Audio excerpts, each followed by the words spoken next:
नमस्कार दोस्तों, Gurukul of politics पर आपका स्वागत है। मैं हूं आपका दोस्त धर्मेंद्र कुमारी और हमारे साथ मौजूद हैं हम सबके प्रिय डॉक्टर सतीश त्यागी जी। नमस्कार दोस्तों, पूरे देश के राजनीतिक सामाजिक क्षेत्रों में एक हलचल है, एक सुगबुगाहट है, एक संशय है, एक क्यूरियोसिटी है, एक डर है और सवाल हैं।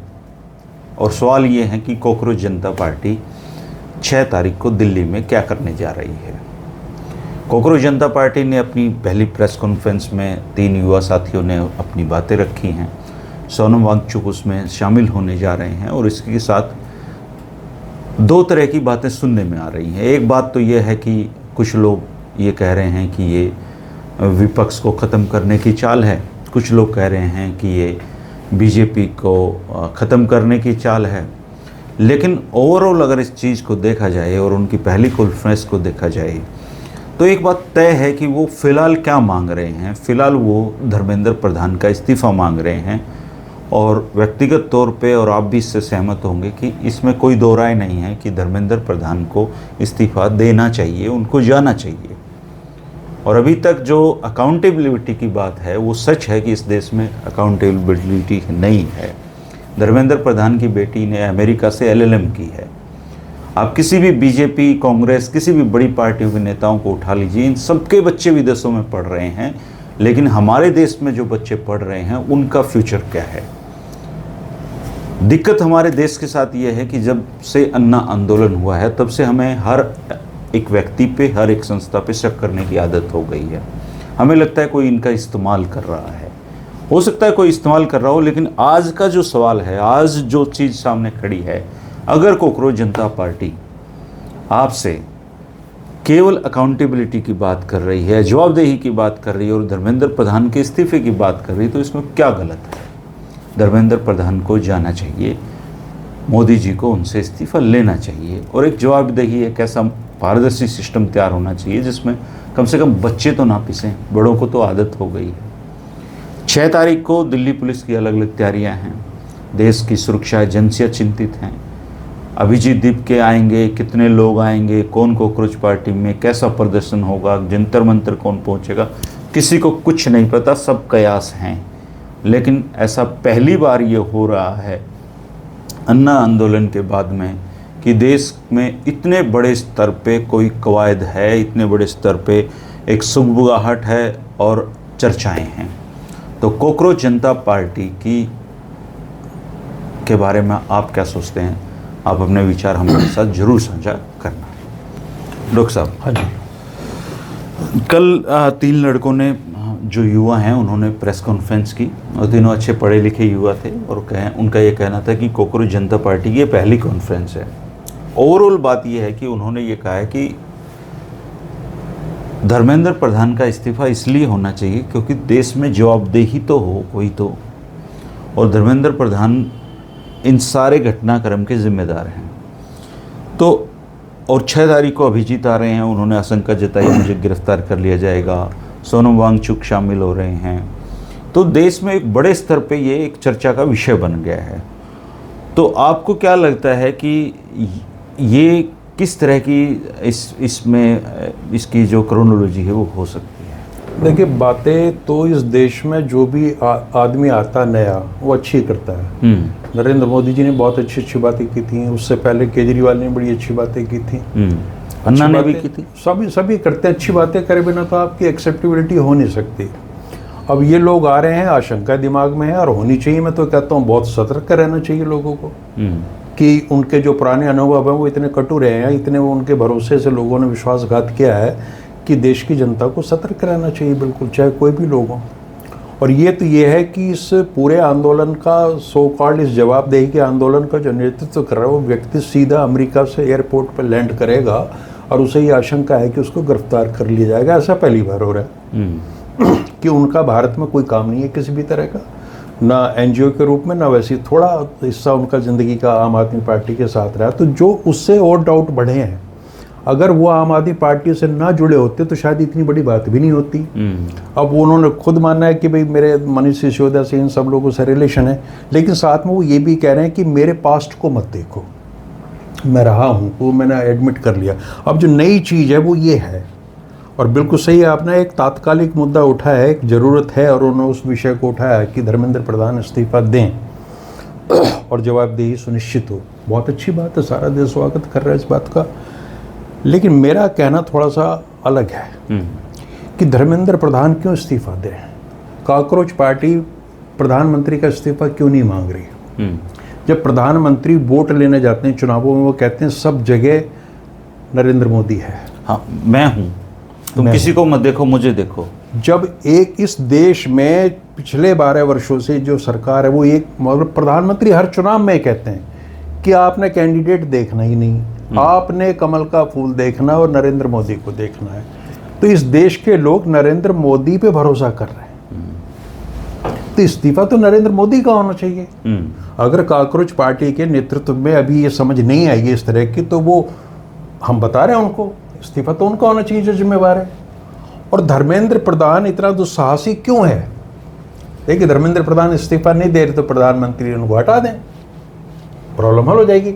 लेकिन जैसा राजनाथ सिंह ने कहा था कि एनडीए की तरह भाजपा में इस्तीफे नहीं होते। इसका मतलब वहाँ एक आपको खुला लाइसेंस है, ब्लैंक चेक है कि आप कुछ भी करो, आप फ्री हो, फ्री हैंड हो, है ना, और आपको कुछ नहीं करना, और आपका त्यागपत्र तो होना ही नहीं है। ये तो रक्षा मंत्री कह रहा है इस देश का। तो इसका मतलब फिर जिम्मेवारी है किसकी, उस मंत्री की तो है नहीं। मैं तो धर्मेंद्र प्रधान को इस मामले में कतई दोषी नहीं मान रहा। तो प्रधानमंत्री ले इस बात की जिम्मेवारी, चूंकि उनका चयन, धर्मेंद्र प्रधान का चयन किसने किया है सिलेक्शन मंत्रालय में? मोदी जी ने। तो जिम्मेवार वो है। बुनियादी बात तो यही है सारी की। और चूंकि शिक्षा का क्षेत्र पूरा का पूरा राष्ट्रीय स्वयंसेवक संघ के हवाले है, हाँ बिल्कुल जी, सिलेबस बदलने से आरएसएस ने ही इनको बनवाया है, शिक्षा मंत्री बनवाया। तो जिम्मेवारी इनकी है या संघ मोहन भागवत की जिम्मेवारी है? वो ये कहते हैं कि हम तपे तपाए आरएसएस के प्रचारकों को भाजपा में भेजते हैं। तो दोनों, मैं नहीं कह रहा कि इसमें प्रधानमंत्री की इन्वॉल्वमेंट है, लेकिन दोनों लोग जो इस समय देश में Z+ सिक्योरिटी में मोहन भागवत भी चलते हैं, तो वो जो उनका पितृ संगठन है संघ, उसके मुखिया, चूंकि धर्मेंद्र प्रधान उनके विद्यालय से निकले हुए हैं, उनके शिशु मंदिर से निकले हुए हैं, वो भी जिम्मेवारी ले और प्रधानमंत्री भी ले। उसका तरीका क्या होगा वो तय कर ले। हम नहीं कह रहे कि प्रधानमंत्री सीधे इस्तीफा दे दें, कुछ तो करें।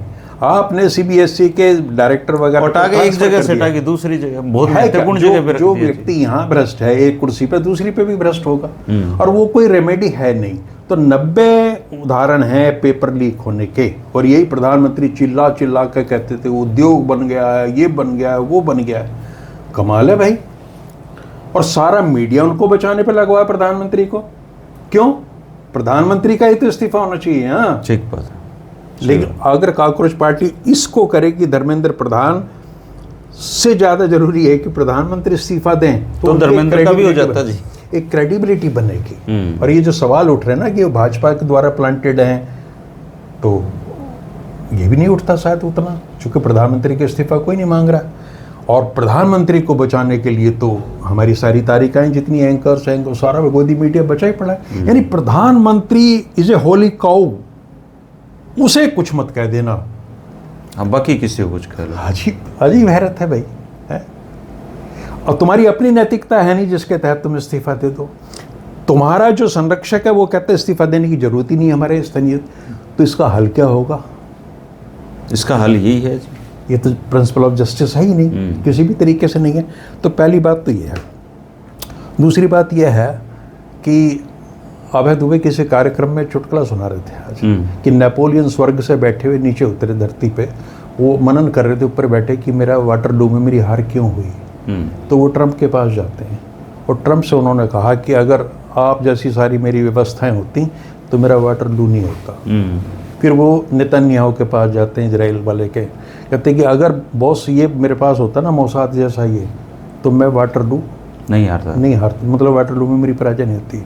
फिर उन्हें बताया कि जब आ रहे थे कि आए हो तो चलो यहाँ भी होते चले जाओ, लंच वंच कर लेंगे, बात कर लेंगे, जब इतनी दूर आए हो।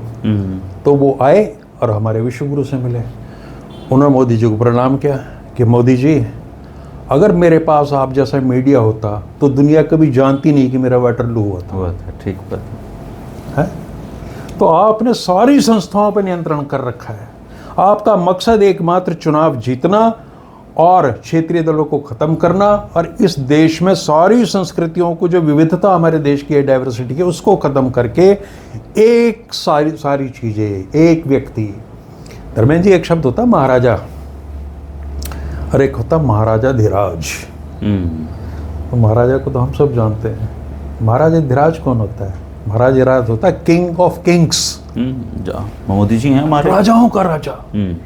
पिछले 12 वर्षों से 150-140 करोड़ जितनी भी जनसंख्या, मोदी जी को ही पता है, वो ये बताते हैं बार बार, 125 से शुरू हुए थे शायद, और 100 हो गए।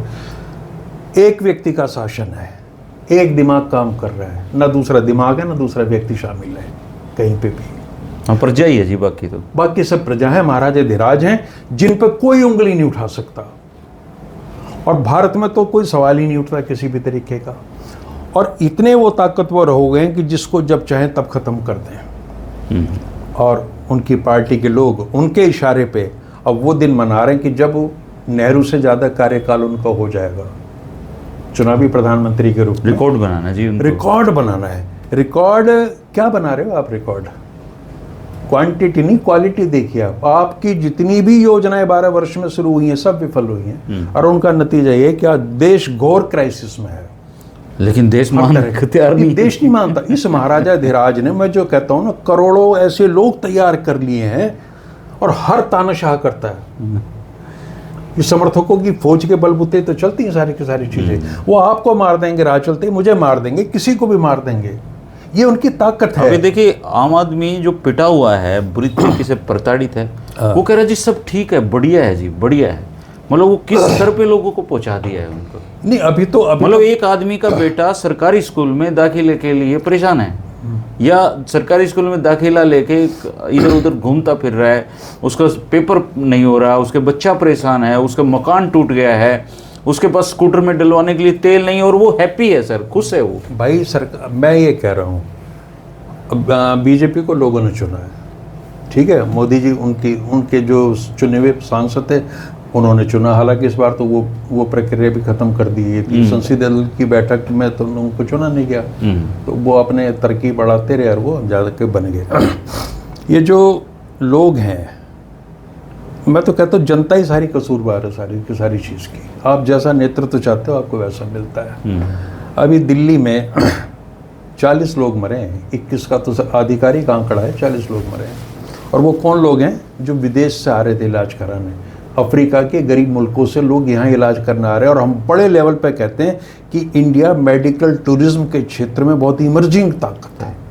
हमारे डॉक्टर्स बड़े काबिल हैं, हमारे यहाँ इंफ्रास्ट्रक्चर बहुत अच्छा है, ठीक है। और अगर वो बाहर से आ रहे हैं, आज उन देशों में जिन देशों के वो आ रहे हैं, चाहे वो कीनिया है, नाइजीरिया है, युगांडा है, जहाँ जहाँ के भी हैं, क्या छवि भारत की बनी होगी? सोच के देखिए कि वो जिनका इलाज कराने आए थे जल के मर गए जी, उनका तो पता नहीं क्या होगा। जो कराने आए थे अटेंडेंट्स वो मरे सारे। तंग गलियां हैं। अब कह रहे हैं कि वहाँ एनओसी फायर ब्रिगेड से ली थी। एनओसी फायर ब्रिगेड से इसलिए नहीं ले सकते कि वो किस आधार पे दे, चूंकि वहाँ तो आने जाने के रास्ते ही नहीं है, गलियां इतनी तंग है, तो वो देंगे नहीं। और वहाँ लोग जल के बिल के मर गए सारे। वहाँ एक स्कीम है बेड एंड ब्रेकफास्ट, उसमें 5 कमरों का उसने वो करवा रखा था, और बना लिए 25। अब जब इस सरकार से अब ये कोई जवाबदेही नहीं इनके, तो इनकी जवाबदेही शालीमार बाग में भी नहीं है। ये कह रहे हैं सर, शालीमार बाग, आज मैंने एक वीडियो देखा, वहाँ पे लोग आ गए हैं, सरकार को सही किया, सरकार ने तोड़ दिया। विकास चाहिए तो फिर थोड़ी कुर्बानी देनी पड़ेगी। तो उसका जो है, किसी ने क्रेडिट डिस्क्रेडिट जो कुछ भी दिया आम आदमी पार्टी को दिया, चूंकि वहाँ कांग्रेस की सरकार नहीं थी और नेहरू जी की कोई सीधी सीधी भूमिका इसमें बन नहीं पा रही थी कि छोटा मामला है और बड़े अपराध करते तो नेहरू तो आग तो कहाँ लगाएंगे। तो उन्होंने आम आदमी पार्टी को पकड़ लिया कि जी इनकी सरकार, क्योंकि एमसीडी तो उन्हीं की थी। एमसीडी तो 12.5 चारों 5 6 जितने इंजेक्शन है सारे वो इंजन है भाजपा के लगे उसमें, लेकिन उसको नहीं खींच पा रहे। तो किसी भी स्तर पे जवाबदेही, अकाउंटेबिलिटी है ही नहीं भैया। जब नहीं है ये तो इस लोकतंत्र को क्यों लिए बैठे हो? और मैं तो धर्मेंद्र जी ये कहता हूँ, नरेंद्र मोदी जी के पास इससे स्वर्णिम अवसर नहीं था भारत को आगे ले जाने का, अगर उनकी नीयत साफ होती और वो कॉरपोरेट की मदद करने के अलावा वो काम, चूंकि बहुत लोग आपको मिल नहीं, जाएंगे वो आगे तो लेके गए हैं सर, अडानी को आगे बहुत लेके लोग गए, ये अंबानी कहते को लेके हैं, गए। आपको बुजुर्ग लोग ये कहते मिल जाएंगे कि ये इंडियन जो हैं वो लठ के यार हैं, जूते के यार हैं, तानाशाही बहुत कहते हैं जरूरी लोग है, ऐसे। अंग्रेजी राज बहुत अच्छा है। जब मोदी जी एक छत्र महाराजाधिराज बन गए थे तो उनके पास ये स्वर्णिम अवसर था कि कि आप लठों से ले भाड़ लो। में जाए लोकतंत्र, है ना, और आप निर्णय निर्णय लो, लो। सफाई कर दो पूरी की पूरी। तो इतिहास उनको सदियों तक याद रखता, और यहाँ कोई क्यों नहीं करता, है ना। आपके एक्शन ही कहीं नहीं होते। आपने रिफॉर्मेटिव सुधार का कोई काम किया है क्या भारत में कुछ सुधारने के लिए? कहते हमने डिजिटल इंडिया मजबूरी है, टेक्नोलॉजी आ रही भाई, आप नहीं रोक सकते। मैं देख रहा था सर डिजिटल इंडिया में, आज वो दैनिक भास्कर का वो जो आता है ना पुल आउट, उसमें 8 खबरें छपी हुई थी छोटी छोटी, 8 के 8 खबरें साइबर ठगी की थी। ये डिजिटल इंडिया है। और मतलब साइबर ठगी के अलावा डिजिटल इंडिया में हो क्या रहा है इस देश में? कोई हमने क्या कर दिया ऐसा जो डिजिटल इंडिया ने दे, क्या डिजिटल इंडिया ने ऐसी तरक्की प्रोवाइड हमें सावधान किया जाता है, अब डिजिटल अरेस्ट से बचिए, मतलब इतना ही एक डर और बैठ गया कि जो फोन उठाते हो आप डरोगे कि आ जाओ थाने में, ये काम हो गया। तो मेरे कहने का आशय ये है कि नरेंद्र मोदी जिस आवरण में, जिस दीवार के पीछे छुपना चाह रहे हैं ना, ये ज़्यादा दिन खेल चलेगा नहीं। और कॉकरोच पार्टी के जो लोग आ रहे हैं, इनका मैं इतना तो मानता हूँ कि इन्होंने जैन जी जो जनरेशन है युवाओं की, और इसमें और वो जो 3 बच्चे हैं जिन्होंने ये एक्सपोज किया, वो ज़्यादा इंपॉर्टेंट है। वेदांत और वो लड़के जो कमाल कर रहे हैं उन्होंने। और इन लोगों को अब ये महसूस करना चाहिए, ये जो सठियाया हुआ नेतृत्व है ना हमारा, जिसमें मैं भी शामिल हूँ, कि तुम्हारा टाइम जा चुका। इस जनरेशन को 80 साल के आदमी इस 20 साल की जनरेशन को नहीं मैनेज कर सकते। उनको नया सोच, उनको ये सोच कर लेना चाहिए कि आज वो लोग बता रहे हैं, तो 17-18 साल का बच्चा गाइड कर रहा है, कहाँ गड़बड़ हो रही है। अरे सर, देश की मीडिया जो काम नहीं कर पाई, एक 17 साल के बच्चे ने किया है सर। हाँ, करना तो मीडिया, और वो बाकायदा बात रख रहा है लोगों के सामने अपनी। लेकिन ये ना, मीडिया को तो उन्होंने प्रॉपरली खत्म कर दिया पूरी तरीके से। अब YouTube पे या सोशल मीडिया पे इनकी कोई क्रेडिबिलिटी उस तरह की अल्टरनेट मीडिया। और सोशल मीडिया में देखिए एक गैर जिम्मेवारी का एलिमेंट होता है। सोशल मीडिया कहीं से कोई RNI से रजिस्टर्ड नहीं होते, कहीं से वो परमिशन नहीं लेते, उनके ऊपर ना ही कोई विज्ञापन का भार होता कि उन्होंने अपना एग्जिस्टेंस बचाने के लिए वो करना। वो तो सिटीजन जर्नलिज्म है, एक तरह का नागरिक पत्रकारिता है, हर आदमी कर सकता है। उसके लिए कोई पत्रकार होना जरूरी थोड़ी है। आप अपनी बात के, ये बात पहुंच जाएगी सोशल मीडिया है। तो जो ऑथोराइज्ड मीडिया है, जो वास्तव में चौथा खंबा है, उसको तो आपने पूरी तरह से ढा दिया, खत्म कर दिया पूरी तरीके से। वही एक ऐसा आपके पास जरिया था जो तीनों सिस्टम पे, हमारे पॉलिटिक्स पे, जुडिशरी पे चेक रखता था, और उसको आपने खत्म कर दिया। आपका एकमात्र लक्ष्य सिर्फ यही है कि मायावती खत्म करी, ममता खत्म करी, जहाँ जहाँ भी आपने खत्म करना है वो करना है। तो बंगाल इसलिए ज़रूरी था इनकी, ये भी मैं आपको बता दूं, जहाँ वहाँ बंगाल की अस्मिता की बात होती, बंगाली कल्चर, बंगाली सब कुछ बंगाल है, बंगाल की राष्ट्रीयता, इस तरह की बातें होती, तो हिंदुत्व के रास्ते में ये चीज़ आड़े आ रही थी, वो उन्होंने पूरा कर दिया। और एक मैं सुन रहा था किसी सज्जन का, वो ये कह रहे थे कि भाजपा को इस चीज़ से कोई परेशानी नहीं कि किसी प्रदेश विशेष में उनकी सरकार है या नहीं, उनका राज्यपाल तो है ना, राज्यपाल है। तो स्पेस ऑक्यूपाई करने में इस पार्टी का कोई जवाब। और देखिए आप ये जहाँ जीतते हैं वहाँ की पॉलिटिकल पार्टी को तोड़ देते हैं, ममता बनर्जी को खत्म कर दिया। आप ये देखिए 100 साल का अनुभव है इनको रजिस्टर्ड, कि कैसे समाज को बांटा जाता है, कैसे सत्ताओं पर काबिज हुआ जाता है, कैसे सिस्टम में घुसपैठ की जाती है। गोवलकर की किताब है, उसमें लिखा हुआ है कि सत्ता प्राप्त करने के बाद जो देश के संसाधन हैं अपने 2-3 उद्योगपति मित्रों को दे देने चाहिए। तो वो तो कहते ही हैं। नहीं, इनके साथ दिक्कत ये है ना, आप किसी संघी भाई को सामने बिठा लो और ये कहो कि भाई सावरकर ने अपनी किताब में लिखा कि संघ का कार्यकर्ता धरती पर बोझ होता है, वो जन्म लेता है और मर जाता है, उसका कोई कंट्रीब्यूशन नहीं। सावरकर ने लिखा अपनी किताब में, मैं चैलेंज देख के बता रहा हूँ। उससे पूछिए इस पर आप क्या कहना चाहेंगे? कुछ नहीं कहना चाहेंगे। अरे तुम सावरकर को तुमने अपना बाप मानना है, गांधी से महान मानते हो, जवाब तो तुम दो। तो जवाब दी है ही नहीं। सावरकर कह रहे हैं कि गाय को जो लोग माता मानते हैं वो उल्लू के पट्टे हैं, मूर्ख हैं। उन्होंने ऐसा उन्होंने लिखा है, मैं कह रहा हूँ मुकदमा कर दो मुझ पे। वो कहते हैं गाय एक उपयोगी पशु है, ये माता कुछ नहीं है, इसमें देवत्व जैसी कोई बात नहीं है। ये सावरकर कह रहे हैं। और इसका मूत्र जो विष्ठा का जो सेवन करते हैं वो तो कतई मतलब विवेकहीन लोग हैं, वो पागल हैं वो। ये सावरकर कह रहे हैं। और ये पिए जा रहे हैं इसको। अब दे दो जवाब, मैं तो पूछ रहा हूँ संघियो, दो ना जवाब इस बात का। ये पिए जा रहे हैं उसको, पिए जा रहे हैं उसको। तो या तो सावरकर की मान लो भाई, गांधी नेहरू की नहीं मानते तो उनकी मान लो। एक्चुअली ये खुद नहीं पीते जी, लोगों को पिलाते हैं। अब गुरु गोलवलकर ने तो साफ कह दिया था, और इसमें कोई अच्छी बात है अगर जिनके अंदर का जो जहर है वो निकल गया कि भाई ये देश जो है केवल हिंदुओं का है, ठीक है, और यहाँ जो बाकी लोग रह गए वो चाहे ईसाई हो मुसलमान हो, वो यहाँ रह तो सकते हैं लेकिन उनकी हैसियत दोयम दर्जे के नागरिक की होगी। हाँ, उनको मताधिकार नहीं होगा। वो उनकी सोच ये तो कम से कम ये मताधिकारी छीन लेते जी इनका। छीन रहे हैं, खत्म कर देंगे सब। ये इनके नहीं छीनेंगे, जो हमारे जैसे वीडियो बना रहे हैं ना, हमारा भी छीनेंगे। मताधिकार हमारे साथ में जाएगा। ये जो पूरी फौज खड़ी करी है ना कि धर्मेंद्र कुमारी पाकिस्तानी है, सतीश त्यागी पाकिस्तानी, और ढूंढ ढूंढ कर लाओ सब पाकिस्तानी है, सब देशद्रोही है, और कहते रहो इस बात को लगातार। और मजे की बात है कि इनकी देखा देखी जो और राजनीतिक दल है ना, उनके अंदर भी तैयार होगी मिलिटेंसी। हाँ, मैं तो हरियाणा के एक दल के आदमी की बात कर रहा था, मेरी एक फेसबुक पोस्ट पर वो लिख रहे, मैंने सिर्फ जानकारी दी कि भैया सांसद प्रतिनिधि खट्टर साहब ने भी बनाया था अपना, नवीन जिंदल ने भी बनाया था, और उत्तर प्रदेश में सारे सांसदों के पास है, सब बनाते हैं। बोले साहब इसीलिए आपकी छवि खराब हो रही है, क्योंकि आप ना गाहे बगाए जब आते हो दीपेंद्र के बचाव में आ जाते हो।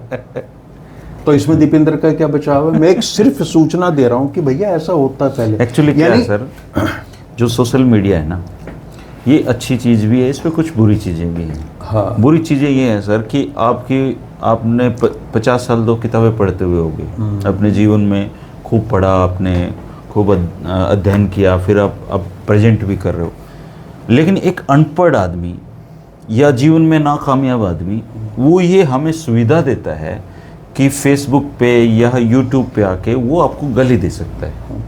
मतलब आपके जो 50-60 साल का अध्ययन है उसको एक आदमी जिसने 10वीं भी नकल मार के करी है या नहीं करी है, वो आदमी एक पढ़े लिखे आदमी को न केवल गरिया सकता है बल्कि उसका पूरा मान मर्दन कर सकता है।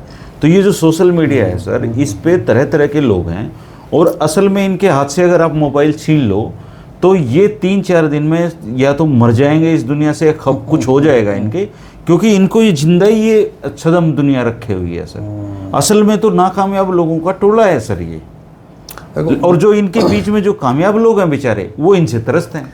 मुझे तो मेरे हमउम्र बहुत लोग, हम उम्र लोग जो मुझे ये सुझाव देते हैं कि आप क्यों बुढ़ापा खराब कर रहे हो, आराम से रहो, आपको क्या दिक्कत है, सारे दिन आप कभी किसी को गाली दे रहे हो, कभी किसी को गाली दे रहे हो, है ना। वो मुझे समझाते हैं क्योंकि आराम करने का, क्योंकि पढ़ते उन्होंने पूरी जिंदगी आराम किया है जी। अब क्या है कि आप, हमारी प्रॉब्लम है कि हम रह नहीं सकते। एक जागरूक व्यक्ति हमें दिमागी खुराक चुप रह सकता है हर मामले में, और वो खुराक अगर हम खा खा के केवल मुटियाते रहे, उससे तो हमें हक भी तो अदा करना पड़ेगा। देखो इनपुट अगर है तो आउटपुट भी होगा, तो होगा। तो हम अपनी आप करो, उस पर बहस करो, तमीज से बात करो। तो दुनिया भर की बाहियात बात करोगे फिर तो भाई, अब घर पे कोई आदमी आता है वो सारी किताबें देख के कहता है, जो पढ़ने लिखने वाला नहीं, ये आपने जी सारी पढ़ ली। भाई घर में किताब है, पढ़ी जाएंगी वो। तो मेरा तो यही निवेदन है कि कॉकरोच पार्टी एक तात्कालिक मुद्दे से उपजी एक हास्य व्यंग की पार्टी से शुरुआत हुई थी, अब वो गंभीर हो गए हैं, उनको संभावनाएं नज़र आ रही हैं, इस देश का युवा उनके पीछे जाना चाहता है, जाओ, लेकिन दिमाग को खुला रखो, कोई इसका राजनीतिक फ़ायदा ना उठा ले, क्योंकि आज भी मेरी मान्यता यही है कि इस तरह के जो मूवमेंट होते हैं ये लंबी दीर्घकालिक राजनीति इनसे नहीं होती। एक सिस्टम जो आपने खड़ा किया, चाहे वो भाजपा का भी हो, मैं भाजपा का भी उतना सम्मान करता हूँ विचार के रूप में, जितनी कांग्रेस है, वामपंथी दल है और क्षेत्रीय दल है, चूंकि वो लोगों के बीच रह रहे हैं, जैसे भी है, ठीक है, मनुष्य है, गलतियां होती हैं, बहुत सारी चीज राजनीतिक दल भी करते हैं, विचार जरूरी है, लेकिन पिछले 100 साल से, 70 साल से, 60 साल से जो लोग लगातार लोगों के बीच में सक्रिय हैं और वो चुन के वहां जा रहे हैं, आप उनको खारिज करके सिर्फ एक हवा चली, एक आंधी चली, उसमें बह जाओगे तो आंधी में बहना ही नियति है, बाढ़ में बहना ही नियति है। तो इसको संभालना है। जो बच्चे कर रहे हैं इनका हौसला बुलंद हम जो लोगों को भी करना चाहिए, लेकिन ये हमारी इस शक्ति का नाजायज फायदा ना उठाएं, चूंकि हमारे साथ पहले हमें डसा गया है, एक बार नहीं सैकड़ों बार सैकड़ों बार ऐसा हुआ है, तो हमें बचना पड़ेगा इन चीज़ों से। वो आए यहाँ और देश में करें। अब धर्मेंद्र प्रधान का इस्तीफा मान लिया ना भी हो सरकार, मुझे नहीं लगता होगा। मोदी जितने जिद्दी सर ये इतने डरपोक हैं, अगर ये कायदे से ढंग का मतलब मूवमेंट चल गया हाँ। तो धर्मेंद्र प्रधान छोड़ो पूरी कैबिनेट इस्तीफा दे। ये बहुत डरपोक लोग हैं जी। अगर इनका दाव नहीं चला, अगर मान लो ये मुझे पूरी उम्मीद है कि ये इस पूरे प्रदर्शन को फेल कर देंगे, मुझे ऐसा लगता है व्यक्तिगत तौर पे, और ऐसा नहीं हुआ, अगर मूवमेंट बढ़ा तो ये इतने डरपोक लोग भी हैं, ये पूरी कैबिनेट भी छोड़ जाएंगे जी। अब देखते हैं क्या होगा। अब आज तो 4 हो गई, 5 परसों की बात है। परसों पता चल जाएगा सरकार कैसे इनको हैंडल करती है, बल प्रयोग करती है, हिंसा का प्रयोग करती है, लाठी डंडे से चलेगी। लेकिन अब मुझे ध्यान आ रहा कि यही दिन थे 12 जून को इंदिरा गांधी के खिलाफ डिसीजन आया था 1975 में, 40 साल पहले, और 12 जून को डिसीजन आया और 25 जून को आपातकाल लग गया। और ये सरसराहट जो हुई थी 18 या 19 मार्च को इंदिरा गांधी इलाहाबाद हाई कोर्ट में पेश हुई थी। मैं चूँकि इतिहास में जाके देखता रहता हूँ चीज़ों को और फिर जोड़ता हूँ कड़ी, तो बड़ा अजीब लगता है कि इतिहास खुद को दोहरा तो नहीं रहा है। सही। और आज उस समय शायद आपातकाल अचानक लगा था और किसी को पता नहीं था, और अब तो हमारी एक तैयारी है पिछले 12 वर्षों से घोषित आपातकाल लगाने की, एक तो कुछ फर्क भी नहीं पड़ेगा, लगा दो। तो सरकार आपातकाल ही लगा हुआ है वैसे। अब ये देखो आरबीआई, अब एक एजेंसी ने, एक अखबार ने, ब्लूमबर्ग जो एजेंसी, उसने कहा जी इतने टन सोना बेचा है जी, बेचा गया है। तो इन्होंने कहा जी नहीं बेचा, लेकिन जो पीरियड है वो अप्रैल से लेकर मई तक का जिसमें बेचा गया, जिस पर आरोप लगा, उसकी रिपोर्ट नहीं दे रहे, अप्रैल वाली दे रहे हैं। वो तो सबको पता है कि वहां तक है कि इस डेट को इतना सोना था, इस डेट को भी इतना था। वो कह रहे इसके आगे। यार कितना मूर्ख समझते हो आप इस देश को? तुम्हारे अलावा भी किसी में दिमाग है? बता दो ना, तुम सब चीज का छुपाव है तुम्हारे यहाँ। दे दो रिपोर्ट, ये पड़ी रिपोर्ट देख लो। प्रधानमंत्री देश की मीडिया के थ्रू लोगों से बात नहीं, मीडिया से बात करना कोई इशू नहीं होता, मीडिया के थ्रू आप लोगों से बात कर रहे होते हैं, तो आप जनता का ही अपमान कर रहे हो। वैसे सर आपने कभी सोचा है ये आदमी जो हमारे देश के प्रधानमंत्री पद पे बैठे हुए हैं, ये मतलब इनको मीडिया से क्या ऐसा है कि क्यों नहीं करना चाहते देश के? मैं अगर ये रवीश कुमार को बुला के बात करें, सबको बुला के बात करें, मैं कहता हूँ रवीश को मत बुलाओ, उस आम वाले को यूँ कह दो। एक बार भी पिछली बार तुमने सवाल पूछे थे, बटुए वटुए मेरे सब ठीक जगह है, और ये मामला अब तू काम की बात कर। हाँ है ये जो लोकतंत्र की जो कहते हैं ना आलोचना बहुत जरूरी है, कठिन से कठिन आलोचना चाहिए, वो किसी पत्रकार को बुला के कहें कि भाई इस तरह के सवाल मत करना, ठीक है, और तू मेरे से ये पूछ कि देश में महंगाई क्यों है, बेरोजगारी क्यों है, अव्यवस्था क्यों है, तमाम जो मुद्दे हैं, पेपर लीक क्यों हो रहे हैं, किसानों का डिस्ट्रेस क्यों है, मजदूरों की स्थिति है, और अब मुझसे ऐसे सवाल पूछो। 12 साल में सारी योजनाएं हमारी फेल क्यों हुई, ये पूछो। महाराजा धीराज। अच्छा सर, आज जब भी संविधान का जिक्र चलता है दोस्तों देश में, तो एक नाम ऐसा है जो हर पढ़े लिखे तबके से या जिन्होंने किताबों से कोई साबिका रहता है, एक नाम सबने सुना होगा, और वो नाम है सुभाष कश्यप जी का। सुभाष सिंह कश्यप जी भारत के लोकतंत्र की कहते हैं कि आत्मा से जुड़े हुए व्यक्ति थे, और उन्होंने भारतीय लोकतंत्र को बहुत गहराई से पढ़ा और उस पर खूब सारी किताबें लिखी हैं। जो लोग पॉलिटिकल साइंस से संबंधित हैं या फिर संविधान में रुचि रखते हैं, सब ने सुभाष सिंह कश्यप का नाम सुना होगा, और वो व्यक्ति आज इस दुनिया से चले गए हैं। हमारी विनम्र उनको पुष्पांजलि है, और एक देश से एक बहुत पढ़े लिखे व्यक्ति का जाना आज हुआ है। तो त्यागी जी आप कुछ बोलेंगे? हाँ जरूर। सुभाष कश्यप जी से मेरा व्यक्तिगत परिचय था। अच्छा। चूँकि वो वहीं से आते थे जहाँ से मैं आता हूँ, बिजनौरी थे वो। मेरे गांव से 10-12 किलोमीटर पे कस्बा है चांदपुर। उनका जन्म चांदपुर में हुआ था, और चांदपुर में मेरा इतना जुगाव, उनके जो फादर थे डॉक्टर बनारसी दास कश्यप, वो फ्रीडम फाइटर थे। अच्छा जी। मैंने वो उनको टोपी, धोती और कुर्ता पहने हुए हमेशा देखा, और नेहरू जैकेट पहनते थे, और मैं उनके घर में 4 वर्ष रहा हूँ। तो वो मुझे अपने बच्चे की तरह स्नेह करते थे, और जब भी उस जमाने में रेडियो होता था, किराए पे रहते क्या? हाँ किराए पे मैं रहता था, पढ़ते थे जब? हाँ जब पढ़ता था, तो वो आवाज़ देते थे मुझे और बुलाते थे कि सुभाष रेडियो पे बोल रहा है। अच्छा। तो वहाँ मेरी जितनी भी दिलचस्पी पढ़ने लिखने में, उसका सारा श्रेय मैं उनको देता हूँ, चूँकि वो मुझे माहौल वहाँ मिला। तो बनारसी दास कश्यप जी उस समय में 70 के दशक की बात कर रहा हूँ मैं, और सुभाष जी तब गए थे अमेरिका, जिनेवा में रिप्रेजेंटेटिव थे इंडिया के। अच्छा।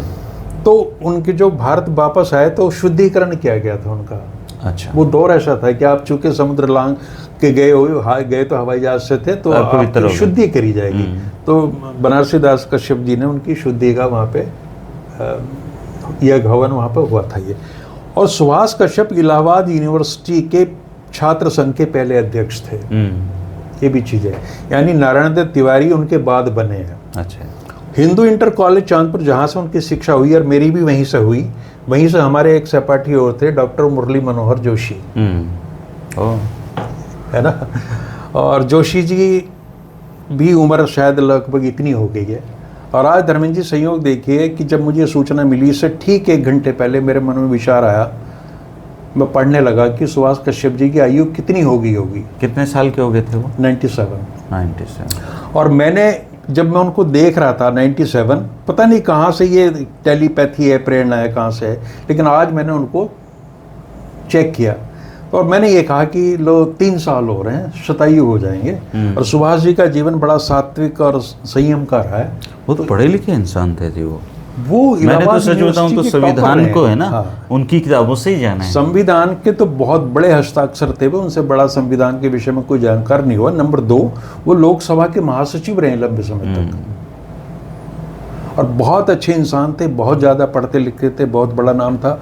तो मेरे बिजनौर ने और मेरे चांदपुर ने एक बहुत विशाल व्यक्तित्व खोया है, तो उसका निजी स्तर पे भी मुझे बहुत। लेकिन वो बिजनौरी नहीं, मैं तो कहता हूँ हिंदुस्तान ने ही खोया है जी आज बहुत बड़ा व्यक्ति। हाँ, लेकिन मैं तो अपनी व्यक्तिगत बात बता रहा हूँ। और मैं उनसे जब भी 1-2 बार मैं मिला हूँ तो मुझे ऐसा नहीं लगा कभी भी कि मैं इतने बड़े व्यक्ति से मिला हूँ कि जिससे केंद्रीय मंत्री भी मिलने का टाइम लेते हैं। अच्छा, आप मिले उनसे? मैं मिला उनसे। कहाँ पे, मैं कैसे? तो लोकसभा के सचिवालय में भी उनसे मिला हूँ। बताइए थोड़ा। और एक छोटी सी पर्ची वहाँ मैंने किसी उससे कहा अर्दली से कि भाई मैंने मिलना है, तो उसे ये लगा भाई ये क्यों मिलना चाह रहा है, तो मैंने आप ये पर्ची उनको दे दो और जैसा भी होगा। तो मैंने उस पर लिख दिया सतीश, अपना नाम चांदपुर। तो मेरे ख्याल से जब से वो फारिग होंगे 2-4-5 मिनट में उन्होंने कहा जी बुला रहे हैं आपको।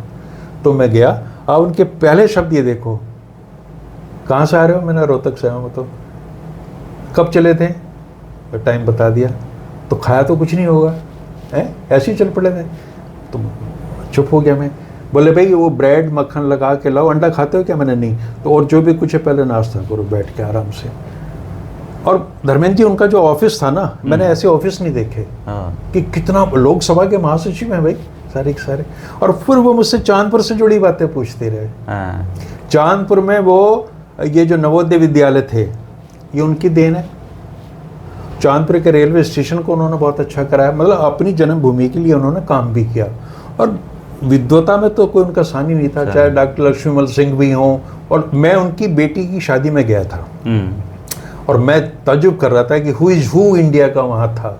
पता चला कि यहाँ वेंकटरमन बैठे हैं, या मुरली मनोहर जोशी बैठे हैं और जस्टिस वर्मा बैठे हैं, मतलब हिंदुस्तान का बड़े से बड़ा आदमी वहाँ पे था। और इतने बड़े व्यक्ति का और इतने सादगी और सरलता उनके अंदर थी, कभी कोई अहंकार नहीं किसी तरह का। तो उनके जाने से देश को क्षति है बहुत बड़ी, और संविधान के क्षेत्र में काम करने वालों के लिए देश और मेरे लिए अपनी निजी क्षति है। जी जी, हमारे देश में ना पढ़े लिखों की ज़्यादा सी कदर है नहीं सर, पढ़े लिखों के अलावा। क्योंकि हमारे देश में किताबी कल्चर कभी रहा ही नहीं। लोग ब्रेड एंड बटर के उसमें ज़्यादा रहते हैं। देश जो है ना गलत दिशा में बदल गया। ना नानक पढ़े थे ना कबीर पढ़े थे, दोनों अनपढ़ थे। और हमने उनको बहुत सम्मान दिया, ईश्वर की श्रेणी में रखा। हम समझदारी को सम्मान देते हैं। एकेडमिक एजुकेशन हमारे लिए मैटर नहीं करती, लेकिन अगर वो भी नहीं है आप में, बुनियादी समझदारी भी नहीं है ना, अगर आपका मानवता नहीं है, करुणा नहीं है, प्रेम नहीं है लोगों के प्रति, तो फिर वो चीज़ें भी मायने नहीं रखती। तो ना तो केवल एकेडमिक एजुकेशन पर्याप्त है, और इसमें आपको मनुष्यता मिलानी पड़ेगी। हमारा इस्तेमाल ज़्यादा अगर आप पढ़ लिख के गाली देते हैं तो आपकी पढ़ाई लिखाई पर लानत है। हमारा इस्तेमाल ज़्यादा होता है सर। हम मतलब मैं 1947 में देश में दंगे हुए सर, करीबन 8 से 10 लाख लोग मारे गए। और उन दंगों पे अगर आप पढ़ो उनकी किताबें, जैसी नफरत उस समय थी एक दूसरे के प्रति लोगों में, आज भी सेम वैसी ही फैल गई है सर। तो हमने बदलाव क्या किया खुद में एक इंसान बदलाव के भी रूप है में? धर्मेंद्र जी। अगले बुद्ध के देश में, गांधी के देश में, नानक के देश में हमने करुणा ही कहाँ पैदा की? अगले साल जुलाई महीने में, यानी 1 साल लगभग है, मुझे रोहतक आए हुए 50 साल हो जाएंगे, 50 साल। और मैं इस विषय पर लिख रहा हूँ कि रोहतक कितना बदला है, और उसके हरियाणा भी उसमें शामिल हो जाएगा। मोहब्बत क्या नगर था, ये स्टेट ऐसी थी जिसमें हर चीज अच्छी थी, और कुछ आज बुराइयां तो कहाँ होंगी, पहुंच गए जी हम? लेकिन आज जितनी नफरत जाति के नाम पे यहाँ एक जाति की दूसरी जाति से है, इसके लिए जातियां जिम्मेवार नहीं है ना, लोग जिम्मेवार हैं।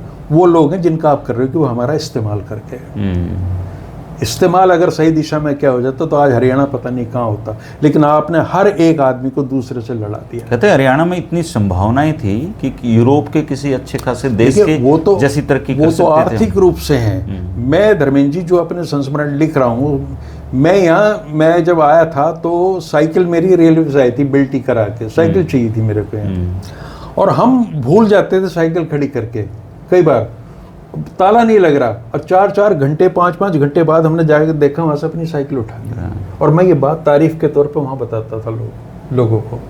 तो यहाँ समृद्धि भी थी और आपसी प्रेम प्यार बहुत था। आज खत्म हो गया वो। आज मुझे दुख होता है, हरियाणा वालों को शायद उतना ना होता, चूंकि मैंने वो चीजें देखी हैं और नोटिस की हैं। बाहर का आदमी ज्यादा आज महसूस हालत करता ये है कि एक अफसर का और एक राजनेता का झगड़ा होता है, उसमें ये बताया जाता है कि डिप्टी कमिश्नर अमुक जाति का है इसलिए माफ़ी मांगो, एसएसपी उस जाति का है इसलिए माफ़ी मांगो। क्या हो रहा है ये? नेता उस जाति का है तो वो ये कर सकता है। क्या क्या कर दिया तुमने? यानी तुम इतने सेलेक्टिव हो गए हो, तुम्हारा दर्द अपनी जाति के लिए है।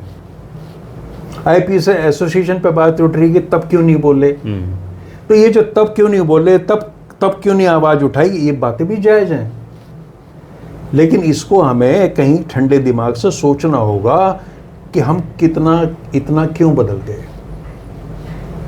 और बुनियादी जरूरत इंसान की मोहब्बत ही है, ठीक है, इसके अलावा और कोई चारा नहीं। मोहब्बत और करुणा से ये दुनिया सुंदर बनती मेरी है। विनम्र श्रद्धांजलि है जी डॉक्टर सुभाष कश्यप जी के लिए।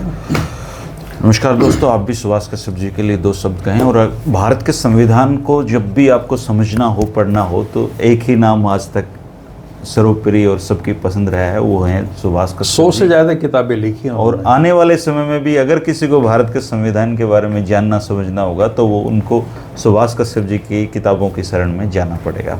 इतने बड़े आदमी थे वो, हमारी विनम्र श्रद्धांजलि है। उम्र काफ़ी हो गई थी, 3 साल और रहते तो तक लगता उनका, लेकिन इस पे तो किसी का जोर नहीं है। दूसरा, कॉकरोच जनता पार्टी आ रही है और ये क्या करेंगे क्या नहीं होगा ये भविष्य के गर्भ में है। लेकिन अकाउंटेबिलिटी की जहाँ तक बात है, ये होनी चाहिए। देश के प्रधानमंत्री को इसकी जिम्मेदारी लेनी चाहिए, उनको माफ़ी मांगनी चाहिए या पद छोड़ देना चाहिए, जैसा वो उचित समझे। लेकिन ऐसा कुछ होगा नहीं। लेकिन जो ये पीढ़ी है आने वाली, ये तो सवाल करेगी, सवाल तो रहेंगे दोस्तों। शुक्रिया, नमस्कार। नमस्कार।